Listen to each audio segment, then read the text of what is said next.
From the City of Presidents, it's the All About Quincy podcast. This is your host, John Melly. Join me as we explore the history, hidden gems, and highlight the businesses with great stories that all tell the tale why Quincy, Massachusetts is a great place to live.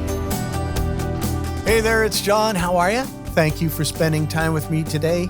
I really appreciate it. I know you have a lot of things pulling for your attention and your time, and for you to make the decision to spend some of that with me and these episodes of the All About Quincy podcasts, I really want to thank you. My guest today is Caryn Smith. She's the owner of Caryns Corner, which is a contemporary clothing and accessories shop here in Quincy. But before we do that, I want to give a shout out to some folks that I promised I would. We have an account on Instagram. It's All About Quincy Podcast. Follow us on Instagram. And what we do there is once a week, I put a picture up called Where in Quincy, and people guess on it. And the folks that get it right, I give them shout outs in these episodes. And so I want to just do that. The last picture that we posted for Where in Quincy was the library at the Adams estate, the Peacefield, where John Adams and his wife Abigail retired after John Adams was president. And John Quincy Adams lived there subsequently, and along with other Adamses for multiple generations. If you haven't been there, you got to check it out. It's gorgeous. The picture is from the inside of the library at Peacefield. Shout outs go to Joe Norcutt, who guessed correctly. He did that on Facebook. But folks on Instagram, I want to say congratulations to Janet Braun, Barry Mertrand, and Karen Curry. You all guessed correctly that it is the library at Peacefield here in the great city of Presidents, Quincy, Massachusetts. We don't have any real prizes yet other than the shout outs. Hey, if you want to make a donation for a prize, you want to promote your business, I'll promote your business here on the All About Quincy podcast, and we can give a prize to folks who guess correctly on the upcoming Where in Quincy photo. It's a lot of fun. People have a lot of fun with that. I just want to say that this episode of the All About Quincy podcast is sponsored by throwmydogabone.com. It's a way for you to support both this podcast and the Forever Home New England Dog Rescue. As you know, we're dog lovers here at the All About Quincy podcast, and we got our rescue dog, Trudy, from Forever Home New England Dog Rescue. So here's how throwmydogabone.com works. You just go to allaboutquincypodcast.com. At the top of every episode, there's a link for Throw My Dog a Bone. When you get there, you're going to see a gorgeous picture of Trudy and an opportunity to buy digital dog bones. You can buy 1, 5, 10. We even had one person order 20 digital dog bones. And they're $5 a piece. And 20% of all the proceeds after bank processing fees are going to be donated to the Forever Home New England Dog Rescue. And the rest is going to be used to support this podcast. You know, I've got hosting fees. We're getting more and more listeners to the show. And if too many people at once are listening, it pulls the site down. So I have to host the audio separately. So go to the allaboutquincypodcast.com, or you can go directly to throwmydogabone.com, and you can buy 1, 5, 10, anywhere up to even 20 digital dog bones. And you're going to be supporting content creators and helping dogs find loving homes. Just one other observation, it's the middle of January and I still have some of my Christmas lights up. Have you ever experienced this sensation that Christmas decorations, they just look so different after Christmas? What is it about the excitement of Christmas lights and Christmas decorations before Christmas, and then, even Christmas afternoon or December 26th, you look at them totally differently. I do. It's kind of like, oh, yeah.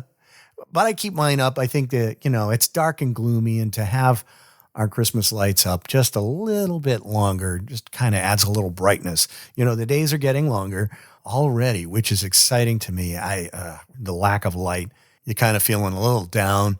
And it's true, you're not getting enough vitamin D. And I didn't experience that until I was about 50. And I totally get it. Just Let's get those long days coming back, and I'm really excited about that. So enough of me going on about Christmas lights and daylight savings time. Let's get to my conversation with Caryn Smith. My guest today is Caryn from Caryn's Corner. Caryn, I want to thank you for coming to the show. It's great to see you. Thank you for inviting me. You're very welcome. We met at the Kilroy Square Markets back in, I think it was late November. Yep. Right. Before we dive in, I've got what I call the simple 7 questions. Are you game? Sure. Okay, here we go. Sweet or savory? Savory. Crunchy cookie or chewy cookie? Chewy. Now, if you were stranded on a deserted island and you only had one tool, what would it be and why? My telephone, if it would work. Okay, very good. Why? Because hopefully I could ask for help with it and it could keep me entertained. Okay, very good. Very good. Favorite vacation spot? Oh, that's a hard one. I think everywhere. I love to explore new places. I don't know that I have like one very favorite. Okay. Favorite holiday, Thanksgiving or July 4th? Thanksgiving. Every year at our Thanksgiving table, we always have at least 2 people that we don't know. And it could be because neighbors have invited someone. One day I was at the mall and I met a saleswoman there and she had no family. And we invited her for Thanksgiving. Yeah. So our Thanksgiving at our house are very eclectic. Oh, that's interesting. That's a nice idea. Summer or Winter Olympics? Probably winter. That seems to be a popular one. I wonder if it has anything to do with where we live. I think so. Yeah. Probably for me, it's because we visited Lake Placid. Okay. And so we got to do, the bobsled ride and the speed skating and all of that.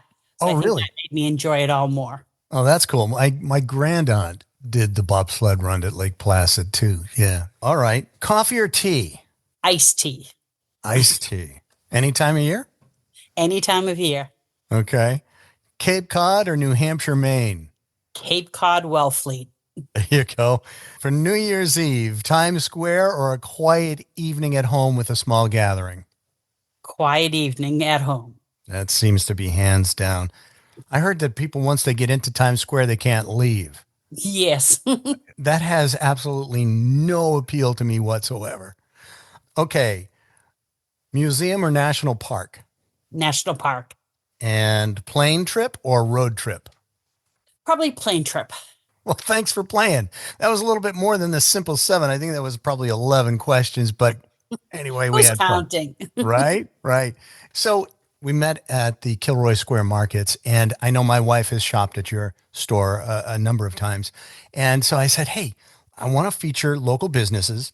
And so I handed you my card and we swapped cards and we've exchanged emails and we got through the holidays. And so now here we are. I looked at your site and I saw a little bit of your story, but why don't you tell our listeners your story? How did Caryn's Corner come to be? So while I was in college on weekends, there was a flea market in Weymouth underneath Shaw's, and I would sell there. And I would go into New York and literally just knock on doors and try to find some products and bring them back. And I was too cheap to spend for shipping. So my mother and I would literally lug hockey bags onto the Amtrak train. My mother used to say, if I don't have a heart attack at 128 station going up and down those stairs, I'll never have one. And that's what we would do. And it was interesting because I always thought my mom was the owner, being older, because at that time, I was 21 years old. I had just graduated from college. Interesting. So what was it about clothing? What drew you to that industry as opposed to something else? I always loved clothing. I remember as a child, my mother bringing me to Remix, and I would talk to the mannequins and I would tell them whether or not I liked their clothing. So I feel I was above way before what not to wear. And I would make clothing for my Barbie dolls. Really? I would take scraps of material. My mom was a sewer. So I'd take scraps of material and make outfits for my Barbie dolls. Oh. So I think I just always had a love for clothing. Where do you think that comes from? Well, my mom's was an art teacher. Okay. She was the first art teacher at Broad Meadows, actually. Oh, And I used to always say, I have no artistic ability. And she goes, you do. It's might not be drawing, but it's creating clothing. I used to always make jewelry. So I think that's my artistic ability comes from my mom. okay. So you started to schlep all of these clothes back from New York. Tell us about how this business got started. Did you sell from home? Did you have a shop? Tell us that story. So I did the flea market and I was getting ready to graduate from Bentley.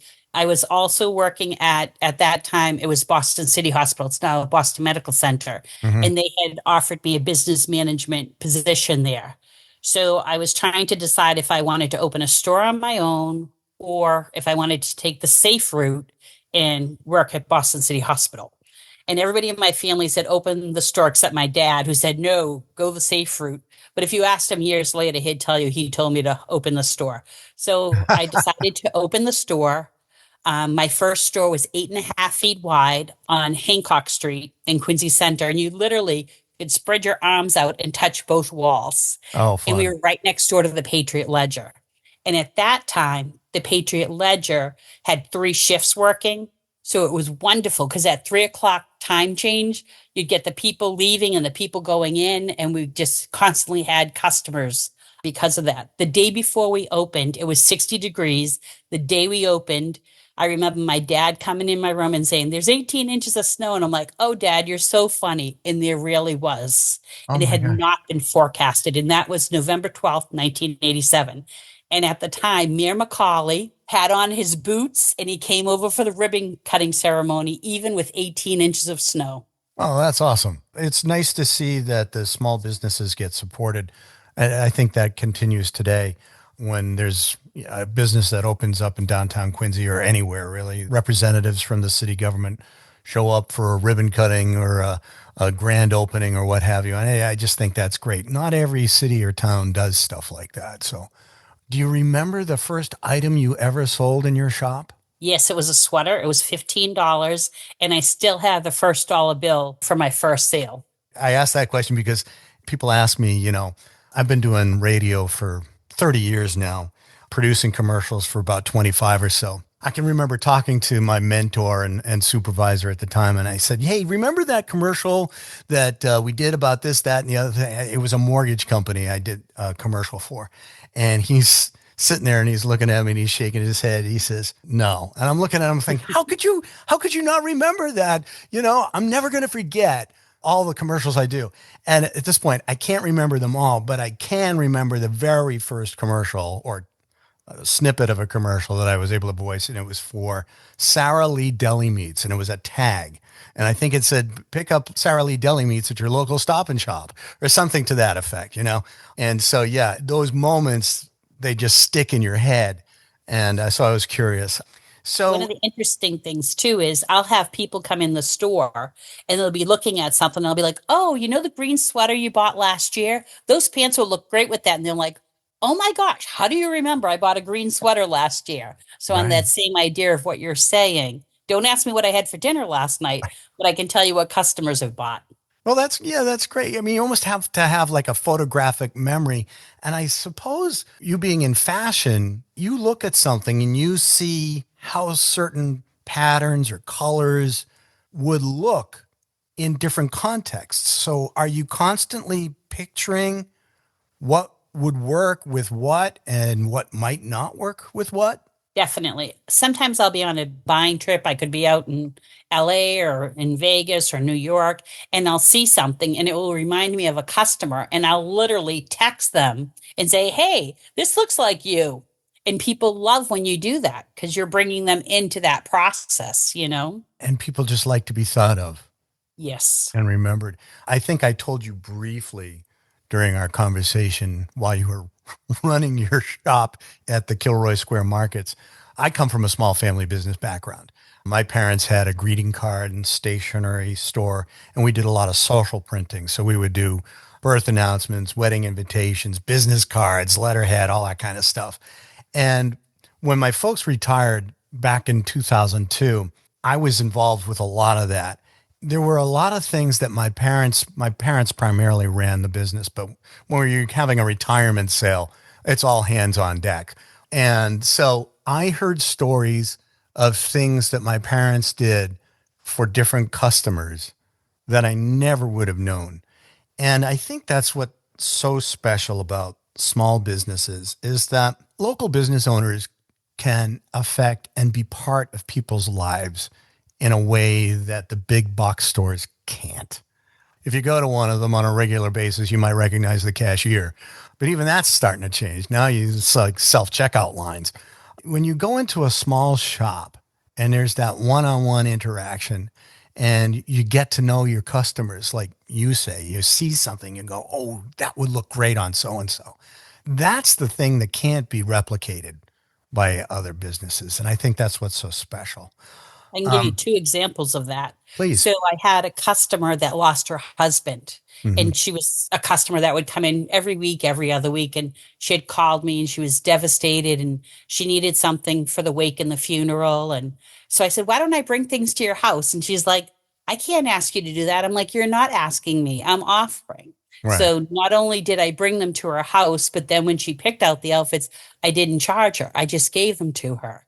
Right. And she was like brought to tears. And I'm like, you have enough going on right now. Right. And so that definitely was loyal. Another story is kind of funny in that a woman was in the store and she was trying on some things.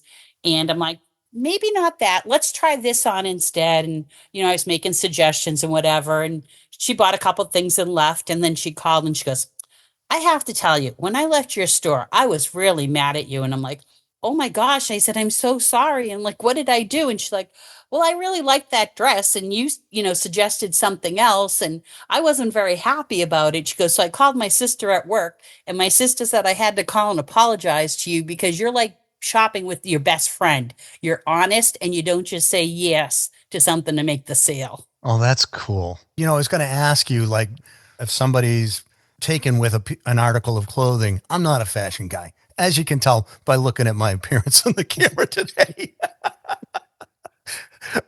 But do you say it's like that color doesn't work well for you, or it's makes it's an unflattering cut or something like that? I don't want to say something that's going to get me in trouble.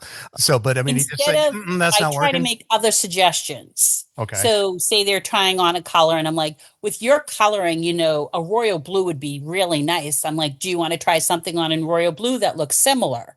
Hmm. So, I don't go in with like the negative, like that doesn't look good on you, but I try to bring them back and bring them maybe outside their comfort zone Uh huh. of the colors that they usually wear or styles. Okay. Now, so what's one of the biggest mistakes people make when they're buying clothes? They think if they're a certain size, that that's the only size they are. And different manufacturers run very differently. I mean, items we have that are made in the USA, which we try to carry a lot of made in the USA products, Hmm. they run more generous than articles of clothing that are made overseas. So you have to definitely be willing to find out what fits. It may not, if you're a size 12, it may not always be a size 12. You may have a size 16 in your closet or a size 6 in your closet. It just depends on the cut and the make of things. Oh, that's interesting. So if people have this preconceived idea of what their size is, don't necessarily be overly flattered or overly offended if it's plus or minus what you think it is. Is that what you're I saying? always say you don't wear the size on the outside, so who cares? There you go. Right. And I've had customers that say, cut the tag out before I leave the store. I don't want to have to look at it. that's interesting. What's a hot thing right now? What's trending in the fashion? And now let me ask this question. Let me before I ask that one. Is there something where you think, okay, this is something that's going to last for a long time, or you just know it's a passing fad and you sell a few of them and then are you stuck with a bunch, or you think this is really something that I know if I get in the shop, it's going to last in terms of the popularity and the functionality and all of that. How do you make those decisions? You don't know. And the perfect example for us was before Pandora was big, we got Pandora charms. It's a jewelry line in our Yep. store. So Yep. it was before it was at the mall. We had it like 3 years before the mall. And the reason I got it is one of my reps said, She was in a store in Connecticut and people were going crazy over these charms. And when we started with the line, it was a $25,000 buy-in, meaning your first opening order had to be $25,000 of little charms, that went for like $25, $30. Oh, So wow. it was a huge decision for me as a small business. Do I want to put $25,000 into this unknown? Yeah, it's But just I time out. liked the idea. Yeah. And people like charm bracelets. And I mean, it was probably one of the best decisions we made, as a business, because I can remember Christmas Eve having a line out the door and around the corner. And we got in the charms and we weren't even able to put them in the case. I literally had them in my back pockets, taking them out and like selling them and everything. So you never know what's going to be hot and what's not. That must have been exciting for you. Oh my gosh, it was crazy. It Yeah, was like, so much fun. have you had any flops? Oh yeah. I remember when I first opened, we got these denim dresses in and I loved them. I thought they were the cutest denim dresses and they did not sell. And I kept thinking, what's wrong with everybody? I like them. Why doesn't everybody else? Yeah. So it's definitely a learning curve. It's not just what you like. It's what is the customer gonna like and what is the customer willing to purchase. Right. Because sometimes people will like it. And especially when I used to go out to LA, I mean, they're ahead of us in fashion. So you'd see something and be like, oh, that's so cool. And then I have to say, is that going to sell in Quincy, Massachusetts? And that's where that visualization comes in, where you say, okay, here are my customers, and are they going to like this, or it's just not going to work for them like that. It's an interesting observation that you made. And it's, I think, the hardest thing for a business owner or anybody who's got a product or a service that they've worked on creating. You have to understand that you are not your customer. Your customer is. And you could have what you think is the greatest idea in the world, but if people aren't interested in it, it doesn't matter. I mean, you could still do it, but if there's no audience for this show, then this podcast doesn't matter. You know what I mean? Right. So thankfully that's not the case. So what's hot now? What do you see evolving in the trends in fashion? So we're kind of in transition now because we're ending, that fall, winter. Yeah. And believe it or not, our spring, resort wear starts coming in another 2 weeks for people that are traveling and whatever. Lots of bright colors, fuller legged pants are definitely going to be more popular. Loop ponchos are very popular. Longer earrings again. Oh, wow. But Okay. again, do I purchase a lot of them or do I purchase some and see how it goes?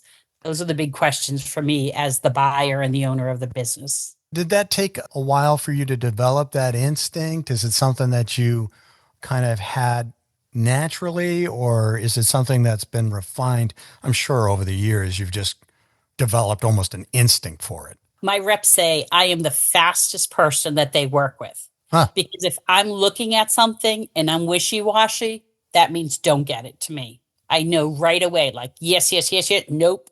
And that's how I, do the buying for the store. Wow. And all my reps tell me, they're like, oh my gosh, you're so fast. No one else is like you. But I just go with my gut. Yeah, sometimes it's right, sometimes it's not. Yeah, but you're right more often than you're wrong, right? Yes.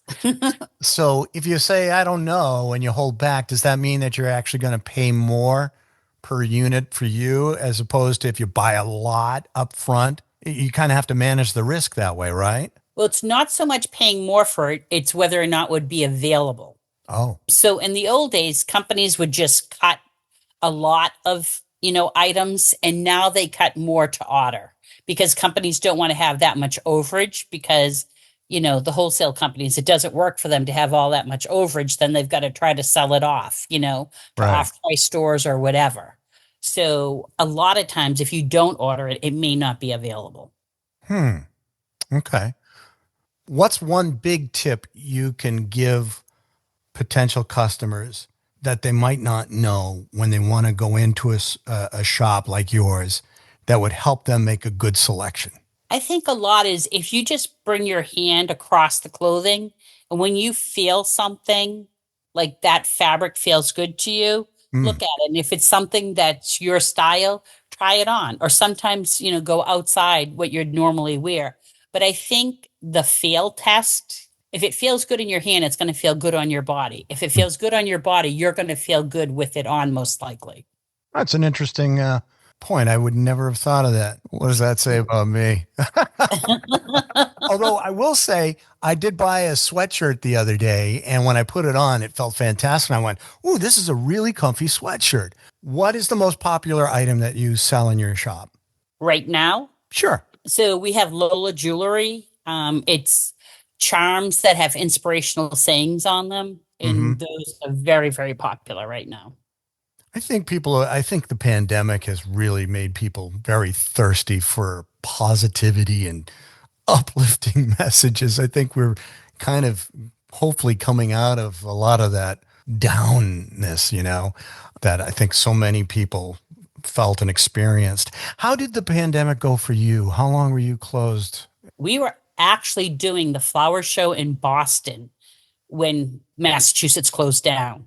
And we were Mm, told at 4 o'clock in the afternoon on a Friday that we had to be out of the expo hall in Boston in 2 hours. And I don't know if you'd ever been into the flower show, yeah, but to close the flower show in 2 hours, it's an impossible feat. Like it's just not feasible. right, And I remember the first, I think at that point it was a 7 day show, and we were only 2 days into it. And my husband at the time said, I don't think we should be going in there. There's a lot going on. And I'm like, I spent almost $4,000. I need to go recoup my money. right.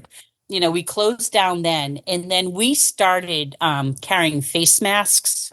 And during the pandemic, at one point, we had 240 different face masks that we were selling. And we had not really worked on our website, and we got face masks on the website, and we were selling them all over the country. We Really? sold thousands and thousands of face masks. It was Wow. unbelievable. And Now, that saved our business. selling the face masks Yep. saved your business. And that's Hmm. amazing. Now, where were these face masks being made? All over. Some were in New York, some were made locally in Massachusetts, some were being made overseas. We had the N95 masks. We were able to get those. When the first two shipments of those that we received, we donated to healthcare workers. Yeah.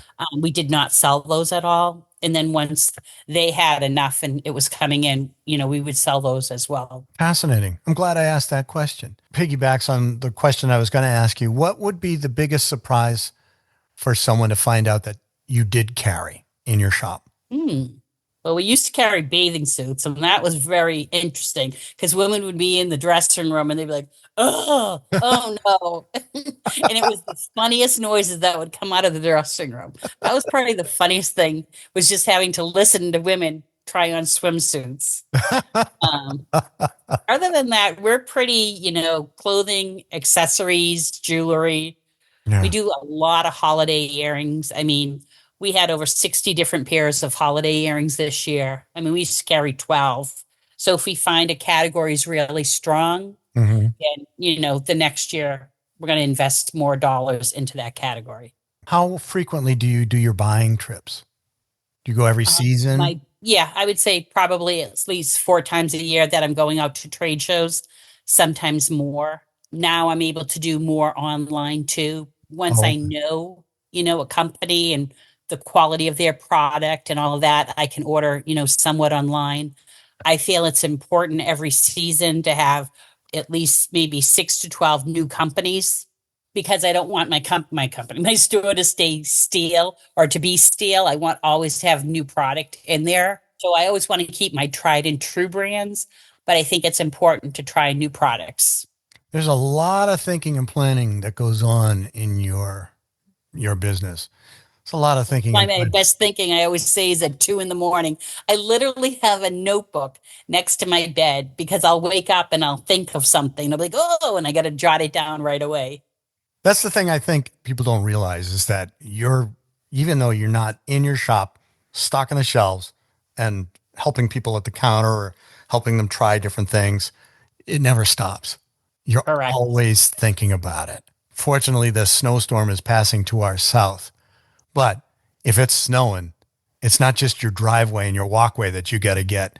Is the sidewalk going to be clear? Are the parking lots going to be cleared for people to be able to park their cars and walk to it, or the train's going to run, all that kind of stuff. Yeah, the windows to your shop, you're the self-insurance of your windows to make sure people leaning bikes up against your windows. And it's all encompassing and it never stops. And I get it. This is one of the reasons why I do this show is when you're running your own business, you're putting it all on the line, you know? Yes. That's what started this podcast is fortunately my parents had retired in 2002, I believe. And I was just walking around with my dog, Zoe, during the pandemic. And I saw all these salons and little convenience stores and barbershops and all these things just closed. And I'm thinking, all that money is tied up in that inventory and hopefully it's not going to spoil. Fortunately, the clothes aren't going to go bad, but they go out of They season. go out of style. Yeah. Exactly. And that's what happened to us with the clothing. Right. We also did a fashion show and put it online during the pandemic. Oh, So we would have one person come in, try on clothes, and my husband took pictures of them. And then we have an exchange student daughter, and she put the video together for us so that we were able to show people online, what we had in the store. Because right. that was a big concern being closed for that long, from March to June, Yeah. that you're not selling those clothes. They're in the store. What are you going to do? Right. Yeah. They go out of season. I mean, if you got winter clothes and it's summertime, you could probably offer some really good deals for next Mhm. winter, but everything was just up in the air. So I always try and let people know that there's more to it than just putting the key in the door every morning at whenever it is that you open and close it and take the money to the bank. There's so much more that goes into it. Who is your ideal client, Caryn? I would say women between the ages of 35 and 65. That's pretty much our client. Having said that, I have a customer that's in her 90s that walks from Southern Artery to my store, even in the winter. That's Like, why I'm like, she's can I 90 pay for something. an Uber for you, please? There Like, no, I want to walk. you But go. I would say the 35 to 65 year old woman. Some of them are professionals. A lot of them now, have been working at home and are starting to go back into the office, which means they now need work clothes again. Right. For the longest time, we were only selling tops because everyone just did Zoom meetings so they could wear their sweatpants or yoga pants on the bottom, and all they had to do is look good from the waist up. Oh, that's an interesting thing. I would never have thought of that. If people want to learn more about your shop and your hours and what you might carry, what's the best way for folks to get in touch with you? So our website is Caryns Corner, CarynsCorner.com. Yeah. And that'll have our hours and everything else. They can call us at the store at 617-770-0536, or they can visit us at the store Wednesday through Saturday, 10 to 5 at 133 Beach Street. Wednesday through Saturday. And so you're closed Sunday. Sunday, Monday, Tuesday, we do by appointment only, which has worked out well for us. Okay. So a customer calls, I literally live 5 minutes away from the store. And so I can just run up to the store and meet them whenever. If they want to make an appointment with you, how do they do that? They'll call the store, and I have that number forwarded when we're not in the store to my cell phone. Oh, okay. They can go for any reason if they want to look at a pair of earrings or bracelets or a I scarf. had a man call me on Christmas morning, and he forgot to get his wife a gift. And I literally went up to the store, got him a gift for her, wrapped it, brought it home, and had it on my front porch. And he swung by my house and grabbed it. Wow. That is customer service. It really is. But that's, find another place that'll do that, Right. So if there's one thing you want our audience to know about Caryn's Corner or Caryn Smith, what would that be?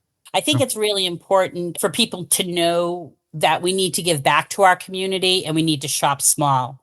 So for me, I belong in the Rotary Club in Quincy. So we do a lot of giving back to our community.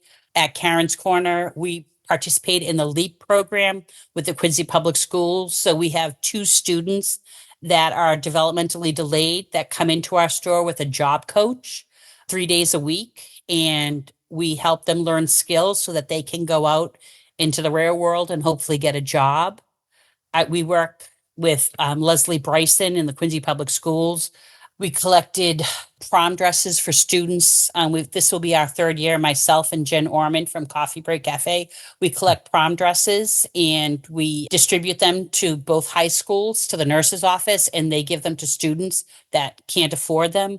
We also just did the Giving Tree Project with Rotary, where we raised $3,600, and that money was used for high school students in North Quincy High and Quincy High, for students in need and their families so that they could have a holiday this year. Yeah. So I just think shopping local and giving back to your community, there's no other reason, like if you're in business, you can do these things. Right. My friends all laugh. I don't have an Amazon account. I will never have an Amazon account. Like, I will do everything in my power to shop small. There you go. Oh, that's great. Yeah, I remember you telling us about the Giving Tree program. So we went over and checked that out. And I think I voted for a couple of different trees. The Coffee Break Cafe one was really clever.